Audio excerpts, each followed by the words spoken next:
اعوذ باللہ من الشیطان الرجیم بسم اللہ الرحمن الرحیم۔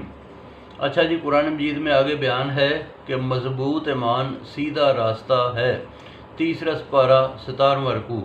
انسان کسی بھی راستے پہ سفر کرنے سے پہلے یہ معلومات حاصل کرتا ہے کہ یہ راستہ یہ راستہ محفوظ ہے، راستہ اچھی حالت میں ہے، میرا سفر کیسا رہے گا، کیا میں منزل پہ آسانی سے پہنچ سکتا ہوں، تو پھر انسان اس راستے پہ چلتا ہے۔ دین ایمان کو بھی ایک راستہ کہا گیا۔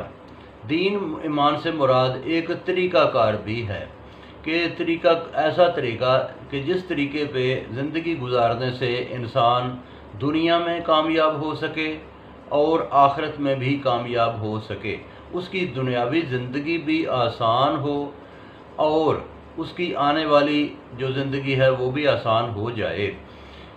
اس دین ایمان کو اللہ تبارک و تعالیٰ نے جو اس کی تعریف بیان کی، اس کی مثالیں دیں کہ انبیاء علیہ السلام جتنے بھی آئے ان کا دین بہترین ان کا دین تھا، ان کا ایمان بہترین ایمان تھا۔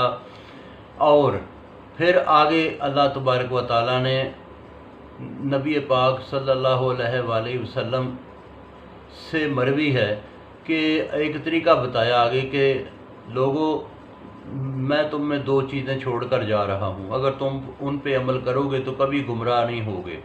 ایک میری اللہ تعالیٰ کی کتاب اور دوسرا میری سنت اطرت اہل بیت۔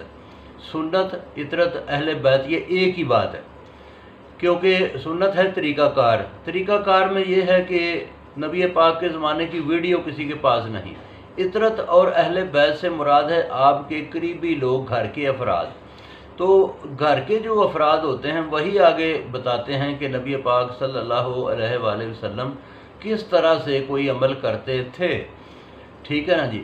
تو یہ اللہ تعالیٰ نے ایک طریقہ کار آنے والے وقت کے لیے جو ہے نا نبی کے توسط سے بتایا۔ باقی آگے پھر بات کریں گے جی، بہت شکریہ۔